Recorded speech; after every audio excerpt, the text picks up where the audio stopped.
Welcome to the channel, everyone. I'm making a video that's a little overdue, but I wanted to make sure that I had enough time in order to give you an honest critique of how I felt. So right in front of us, we have the Scuf Reflex performance controller, and then we have the new Sony DualSense Edge.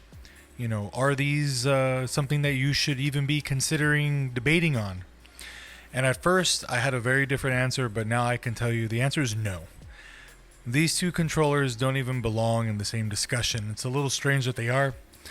The DualSense Edge was made to compete directly with Microsoft's Pro controller, the Elite. This was not made to compete with, your Battle Beaver and your Scuf Reflex Pro. But I do have a take on it that may surprise you, possibly. Now, when Scuf first released the Instinct Pro, this one right here for Xbox, I was super impressed. The build quality is phenomenal. It feels high quality. It performs high quality. And to this day, it's my favorite Xbox controller. So, right after it came out, I could not wait for their PS5 response. And I waited and I waited. And here we are. We have the Scuf Reflex. And I have to say, I am disappointed now. Initially, when I got it, I was excited.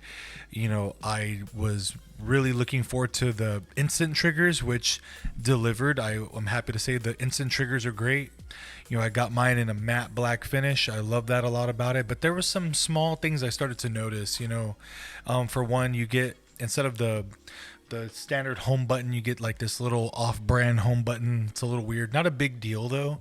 There's no face button, so it doesn't have like circle X. It's just blank. Still not a big deal, but what I started noticing is the triggers, the paddles on this model compared to the Instinct Pro are just cheaper. They just are. Like, these inherently feel cheaper on the PS5 version, but I still didn't care. It was what I have. It was fine. Then came the DualSense Edge, and right off the bat, this is a quality product. It feels high quality. I really enjoyed it in my hands. I love the feel of the pedals. I prefer the pedals in the back, other than the other little domes you can have. I love the pedals. They feel great. The buttons feel great. And then this was a big one. The D-pad feels great. I did notice on my Scuf that the D-pad just doesn't feel great.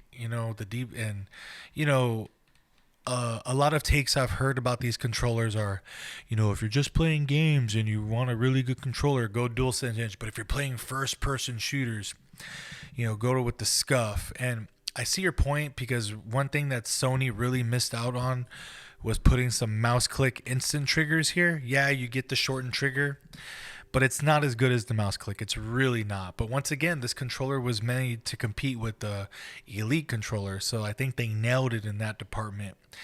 A lot of people would say go Scuf Reflex if you're doing but honestly, guys, after using a lot of controllers, I can't justify the price of the Scuf Reflex. This feels like it should be $100 to like $120, maybe even one, but it's about $200, and it's a little more. I have the grip and stuff, so the value, it just doesn't add up to me. You got to go with the DualSense Edge if you're going to be spending some money.